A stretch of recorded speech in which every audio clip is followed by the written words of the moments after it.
Olá, alunos, tudo bem?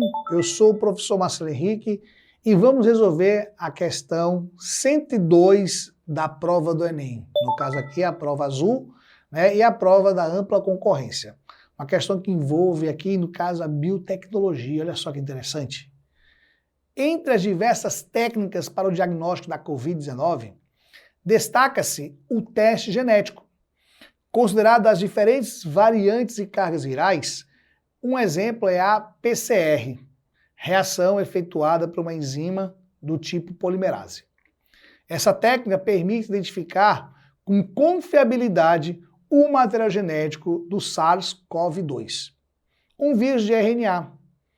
Para a comprovação da infecção por esse coronavírus, são coletadas amostras das secreções do indivíduo. Uma etapa que antecede a reação da PCR precisa ser realizada para permitir a amplificação do material genético do vírus. Essa etapa ser realizada para... Vamos lá. Primeiramente, o que é PCR, né? PCR é a Polymerase... Só um instantinho, vamos apagar aqui. Vamos botar no português que é mais fácil, né? Vamos ser simples aqui. É a reação em cadeia da polimerase. Esse PCR, ele só é possível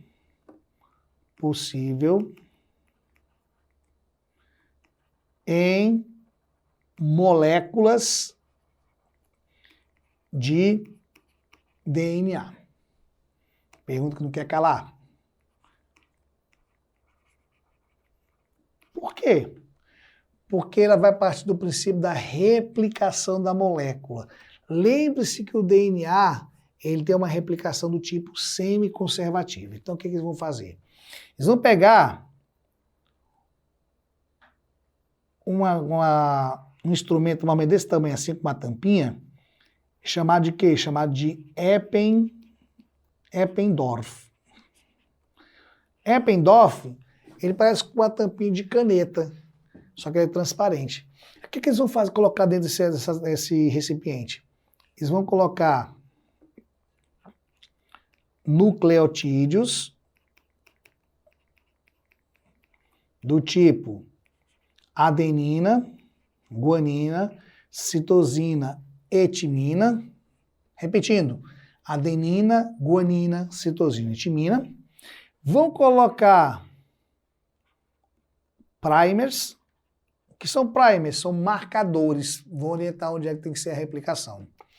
Vão colocar também uma enzima caríssima, chamada de TAC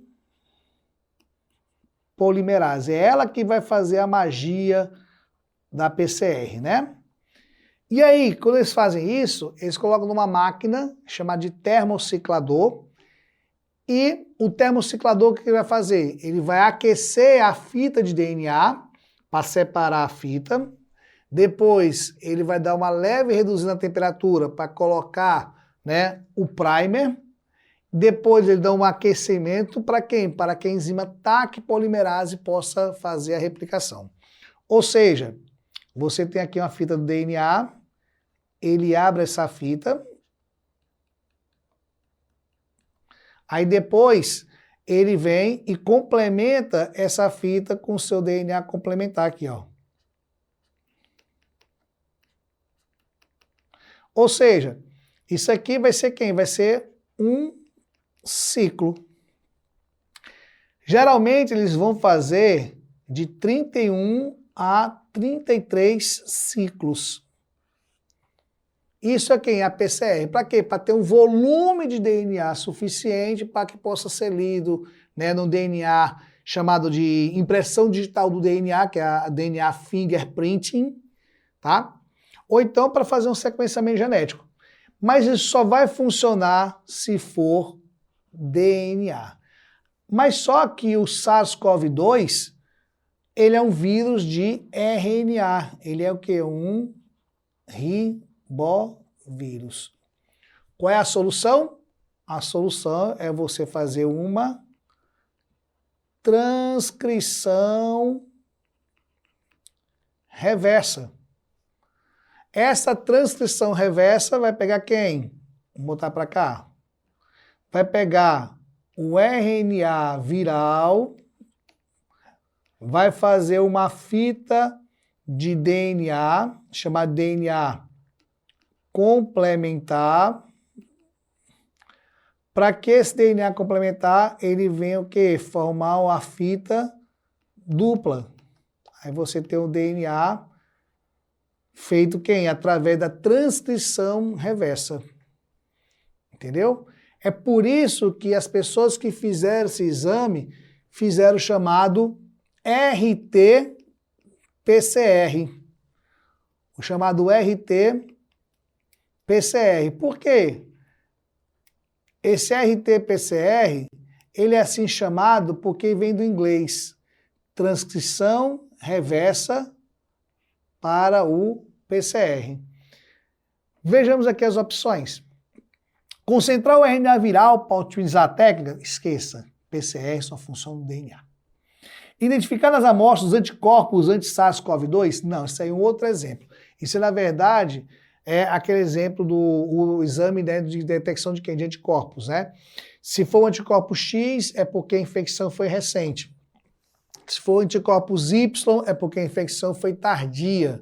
Por exemplo, na vacina que nós tomamos contra a Covid, eles vão gerar anticorpos, né, tardios, aqueles anticorpos duradouros, tá certo? Item C, proliferar o vírus em culturas, aumentando a carga viral. Gente, vírus, ele é um ser vivo desprovido de metabolismo próprio. Ele é um ser vivo acelular. Ele depende de uma célula hospedeira para poder fazer sua replicação. Então, seria quem? Meio de cultura do vírus, né? Até porque, até mesmo esse exame não é esse objetivo. Purificar ácidos nucleicos virais, facilitando a ação da enzima? Nada a ver. Isso aí é uma questão, eu até brinco, né? Eu chamo de dadaísmo essa opção aí, uma opção aleatória. E aí é o item correto. Obter moléculas de cDNA viral, esse C é o quê? Uma palavra para dizer que é complementar, por meio de quem? Da transcrição reversa. É o item E. Olha aqui, ó, como é que funciona aqui. Eu fiz um exemplo aqui bem bacana. Você tem aqui um vírus, aí você tem um RNA mensageiro, aí você usa quem? A reverse transcriptase, né? Então, transcriptase reversa, o nome chique, né? Aí você faz o quê? O DNA complementar. Aí depois você faz o primeiro ciclo da PCR. Aí você vai ter quem? A cópia do DNA e depois ele vai o quê? Vai fazer a amplificação. Se aparecer o sequenciamento do vírus é porque a pessoa está de fato infectada, né, com o SARS-CoV-2. É por isso que esses exames demoravam pra caramba, gente. Por quê? Porque para você fazer isso, né, 33 vezes, considerando que a molécula, um termociclador leva 5 a 10 minutos para fazer o ciclo completo, você imagina só, 33 vezes 5, então 33 vezes 10. É algo em torno de 165 minutos a 330 minutos para fazer uma amplificação do material genético. Isso aí o quê? Você gasta uma manhã toda, uma tarde toda, uma noite inteira, então madrugada dentro. Ou seja, os técnicos que trabalhavam isso aqui, eles não paravam de trabalhar. É por isso que o exame demorava um pouco. Entendeu? Demandou muito isso aqui na humanidade, né? Em 2020, 2021 e até agora também está demandando, né? Graças a Deus a pandemia está arrefecendo, né? A ciência venceu, tá? E estamos agora o quê? Né? Deixando para trás, né? essa doença que mudou muito, né? Em todos os aspectos da nossa vida. E aí, no caso, a opção correta é quem? É o item E, como nós explicamos, tá certo? Então, até a próxima, né? E fique com Deus.